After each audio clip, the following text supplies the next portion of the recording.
What's up, guys? It's Casey Zuckelman, aka the Fourth Sanderson sister, coming at you with another Hocus Pocus universe video. In today's video, I'm going to be analyzing the character of Winifred Sanderson. Wearing my shirt representing Winifred today because we are talking all about Winifred. I'm going to examine her character arc and attributes from both Hocus Pocus 1 and 2, along with several story beats that I think are very important to this analysis, so we really get a sense of who she is, rather than who we thought she was for all this time. So remember to drop a like and subscribe if you haven't, and let's talk about Winifred Sanderson, who might be a little sadder than she really let on. Now that we have a glimpse at the childhood of the Sanderson sisters, we can establish that they were a very close family, with Winnie at the head after their father died. Their father, the apothecary. Winnie was very clearly raised to think of herself as more than just a woman to wed and bear children. I think their father instilled that sense of self-worth in her from a young age and planned to do so with his other two daughters. And when he died, she knew how to take care of herself and her two little sisters. Winifred wasn't going to settle for the ordinary life of the residence. She knew she could be more. Her dad told her so. I like that we saw her standing on her own 2 feet from a young age and breaking from societal norms. Now with that mindset does come her temper, as she is the odd duck in the town, well, her and her sisters. The ridicule she endured, no, probably to it, she absolutely endured ridicule, immediately slapped the petulant label on her. It's also very clear that she was a bullied child. It's the Turner boys off the in the Hayburg again? So between the adults of Salem making her feel outcast and her fellow children treating her like garbage, of course Winifred would develop a temper and desire for revenge. The only affection and love she ever received was from her sisters and her parents, who are now gone. So of course, when her home life is threatened, extreme measures were to be taken. How were we to know, if she had married John Pritchett, that Sarah and Mary would have been left in her care? I wouldn't put it past Trask to separate them for Winnie's own good, so she could focus on rearing her own children. I think the reason she got so hung up on Billy from A Single Kiss in the Graveyard is because he showed her affection of his own free will that we know of. I have a theory that he was dared to kiss her in the graveyard, and that's how this whole thing got started, but we'll talk about that later, and we'll talk more about Billy in a little bit. So put all that rage into a child who is also taking care of 2 younger siblings, and tell me they aren't going to jump at the chance to make their lives better if the opportunity arises. That opportunity happens when Mother Witch enters the scene and gives Winnie her book that allows her to protect her family. But the moment she got the book, she was immediately enticed by the power spell, so you know she's going to be corrupted by that power eventually. So this is where I have to do a wee bit of speculation, because Hocus Pocus 1 saw a very self-centered Winifred whose vanity ruled her brain. We also see her acting more angrily towards her sisters, namely Sarah. Between her desire for eternal youth and acting role as head of the family, I think we can piece together a few things that drove Winifred's actions in Hocus Pocus 1. Winifred states as a teenager that she won't marry just anyone, in a roundabout way. If she does marry, it will be for love. We also see that she doesn't really care for the idea of marriage at all. When she gives the news to her sisters, she's disgusted by the words. I've been told I'm getting old and I must marry John Pritchett. Reverend Trask arranged it. Said 'twas his duty since father died. Notice how she emphasizes the word old. Getting older back in those days meant marriage and family, whether you liked it or not. So the prospect of her getting older and her sisters getting older was frightening because it meant separation. You didn't stick together back in those days as a woman. You left home to join your husband's family, and that was that for the most part. So apart from staying beautiful, I believe part of the reason they preyed on children's youth was because staying young meant staying together. It also meant staying independent in the lives they'd come to lead. As we know, the girls started practicing witchcraft together at a young age. So the more they grew into their powers, especially when Mary and Sarah aged into it, the more Winifred had become accustomed to using Book for whatever she wanted. The power of magic at her fingertips, coupled with the sense of self-preservation and confidence she had, she could easily have that turn into vanity. She was the firstborn. She was the head of the family. She got her powers first. She was on top of the world. There was just one thing, well, two things holding her back from becoming like Mother, Mary, and Sarah. I think the reason we see her acting so cruelly to them in the first movie is due to years of resentment at continuing to be the protector of the family. She wanted her own life, but she also wanted her sisters to be part of it, because she does love them. But she doesn't want them involved to the point that they were, if you know what I mean. They still felt like little kids when he grew up looking after, regardless of how much they'd grown up. Mary and Sarah still clung to Winnie for every little thing, because that's always the way it had been. And she had gotten used to it, but she didn't necessarily have to be happy about it. So the vanity and resentment set in, and even more so when Billy hooked up with Sarah. Yeah, that just made things worse, because for years Winifred had fawned over the one boy who showed her any affection at all, only for him to turn around and start up with her baby sister. The age thing wasn't really an issue back in those days, by the way. If a man liked a woman, he usually got her. Especially if he presented a nice dowry. Now, as we still don't have any answers as to where Sarah fits into this whole debacle, I have to speculate. Because we didn't get any more details from the second movie to fill in the blanks. I'm guessing that Billy really did fall for Sarah and vice versa, for the simple fact that he was never hostile towards her even after rising up as a zombie. They still had a decent relationship. So let's say they didn't just hook up, they fell in love with each other and keep this affair secret for a while. And I mean a while, because Billy didn't die until May of 1693, the same year the Sanderson sisters would hang. So Winifred finds out about the long-standing relationship between Sarah and Billy, blames Billy for most of this, which is why Sarah escapes by the skin of her teeth, and Winifred, him. However, her little sister is far from blameless, and thus begins the breaking down of their relationship. But Winnie lets her live because at the back of her mind, she still has a responsibility to their parents to protect her sisters. So Sarah became more of a punching bag at that point because Winifred didn't get her way. She thinks this is because of her old and haggard appearance as compared to her little sister, who was not as old and haggard at that point. Thus begins the search for a child and the very first brewing of the life potion. Winnie needs to get her confidence back after having it broken, so she remembers Mother's words about children being the way to stay young and beautiful forever. And that brings us to the beginning of Hocus Pocus 1, where the life potion is brewed and Winnie says this. With this, and her life will be mine. I mean, ours. That course correct was due to the fact that she had no intention of letting her sisters, especially Sarah, grow younger because they sure as heck didn't need a confidence boost. Sarah was the reason Winifred's was broken, and Mary was, well, she was Mary and very humble. But in the spirit of keeping them in good faith, she shared. It worked so well the first time that, of course, Winnie would consider doing it multiple times until she reached the age where her confidence and self-worth were at the highest peak,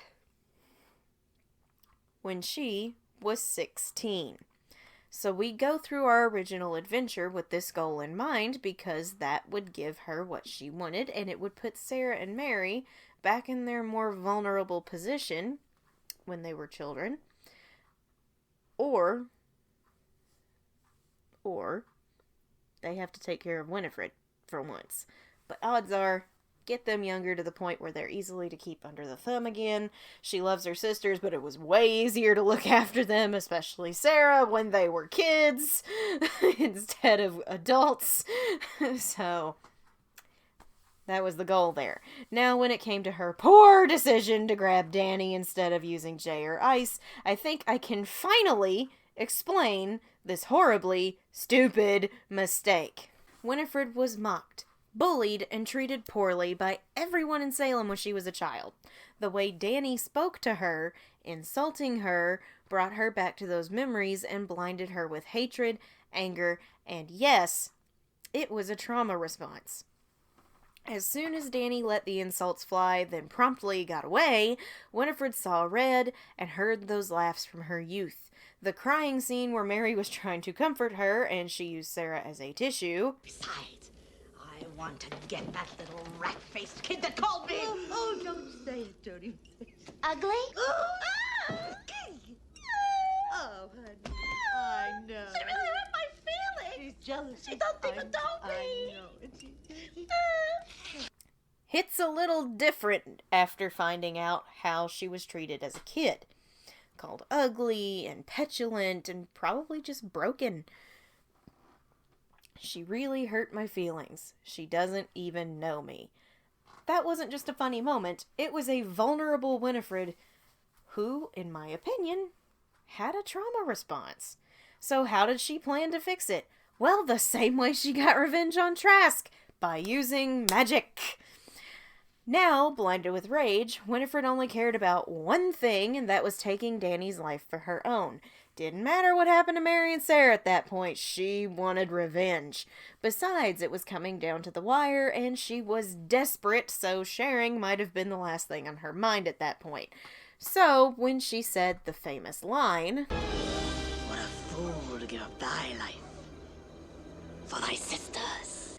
I think it came from all those years of being the protector, the hurt she endured, the betrayal from Sarah, the resentment that she never really had a life of her own.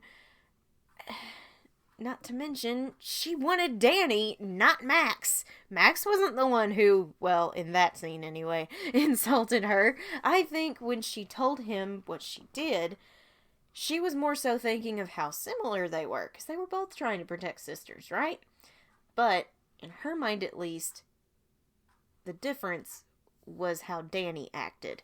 He was protecting, to her, an ungrateful brat rather than two devoted sisters who followed her every order and wish. Sure, they were annoying, and there are days she'd rather not have them around, but at the end of the day, she loves them. Now, with that said, not sure why she didn't plan to share Max's life force unless it was just being blinded by rage, which is very possible. And with that in her mind, she could easily have recalled the betrayal from Sarah and decided to just keep the life force for herself. However, we all know how that turned out.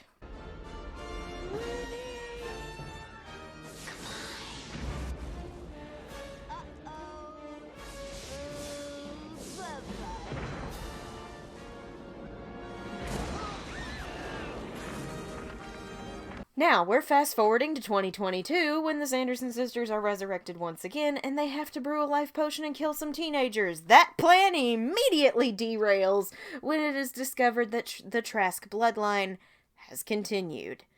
Winifred is now done with the small stuff because this is the descendant of the man who set her and her precious sisters on this path in the first place. He caused all of their pain as leader of Salem, so it's time to get revenge on him and the town that hurt them. Winifred zeroes back in on her ultimate goal, strengthening her family to keep them strong and defeat their enemy. But again, she became blinded too quickly by anger, thus rendering her unable to think logically. At that point, even Mary and Sarah were questioning this idea. But it was too late for reasoning. Winifred was set on this path because she knew it could get them where they wanted to go. She wanted to make the people who hurt them pay, one way or another. That's why they were so serious this time around when it came to the spell. This wasn't a quick fix, it was permanent. No curse would hold them back. Nothing. They could finally get what they wanted for so many years. And when Becca turned around that grudge comment where she said you held a grudge for centuries, Winifred made sure she understood why she held that grudge. because Trask tried to take her family away. Sarah and Mary were the most important things in her life. Regardless of how much they annoyed her, she can't live without them by her side. As we see when we fast forward to the end of the movie, when Winifred's greatest fear came true. We saw the "what have I done" moment as soon as her sisters began to fade. All of her efforts to protect them and further their skills as a coven backfired because she got careless. 16-year-old Winifred was reawakened at that moment, and she came back full force as she begged for help, and when it came at the cost of her powers and life, she went peacefully. All that mattered was that she went back to Mary and Sarah. Her family was the most precious thing to her, and the most precious magic of all to her. Yes, cheesy writing, Casey, but you get the gist of it. So Winifred was never heartless or overly cruel. She loves her sisters more than anything. Winnie has a heart. She actually has a heart. And yes, she was wrong to do a lot of the stuff she did. All three of them were. But it was their only hope at staying together. Gilbert was right. They had to. They were misunderstood. Gilbert was right. Everything Winifred did was to keep her family safe and together forever. Her character arc between the two movies, if looked at with the prologue of HP2 as our jumping off point, it's one of the best arcs I've seen in any media. I was talking to my cousin today. He said it was her Darth Vader moment. And I was like, yes, it was her Darth Vader moment. It was exactly her Darth Vader moment.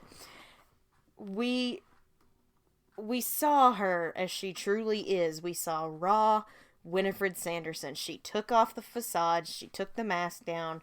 We got to see the real Winifred, and it was so amazing. She's so very layered. She has this strong, bitchy facade hiding the frightened, caring, bullied young girl who lost her parents and had two sisters to take care of. My perspective on Winifred has shifted exponentially after Hocus Pocus 2 came out, and I'm so glad it did. I gave her a lot of crap for a very long time, but I take back every bad thing I ever said about her. Okay, well, almost everything. Winnie, we'll make more potion because, Winnie, we have the money. We haven't the time. Besides, I want to get that little rat-faced kid that called me. That was and will continue to be very stupid. So, there you have it. That is Winifred Sanderson's character analysis. What did you think? Did you like my breakdown, or are there some things you disagree with? Let me know in the comments down below. If you're new to the channel, please remember to drop a like and subscribe if you haven't. It's free. It helps me. What helps me helps you guys get more great content like this. Make sure you join our Discord server, The Sanderson Cottage. A lot of us work during the day, so it's not very active during the day. I'm on when I can be. Some nights I just don't feel like getting on because I'm tired. But it's a lot of fun in there. You guys need to hop in our Discord and start some fun conversations. We talk about more than Hocus Pocus over there. We just talk about life in general some days. And make sure you tune in Saturdays at 7:30 Central Time for live Black Flame gaming streams with me, where I put the Sanderson sisters through some gameplay. Right now we are playing Pokemon Dark Violet with Sarah as our acting avatar. We did the first live stream last night. It was, well, not last night. You guys are seeing this on Monday. On Saturday night. It was so much fun. We were all laughing in the chat and we were having a good time. Just imagining Sarah. I'm not going to spoil it for you. If you haven't watched the stream, go watch the stream. It's still up on the channel. It's in my Black Flame Gaming playlist.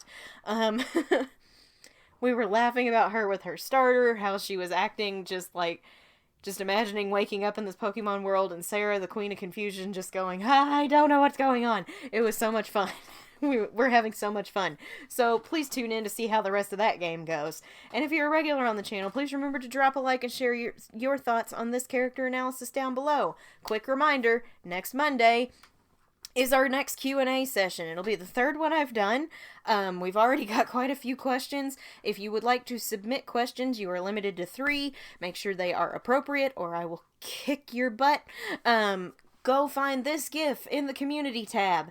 Leave your questions there. The rules are with this GIF.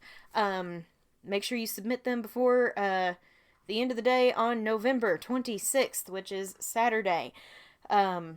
Thank you guys so much for watching. I'm Casey Zogelman, aka the Ford Sanderson sister, and I will see you witches and wizards later. I am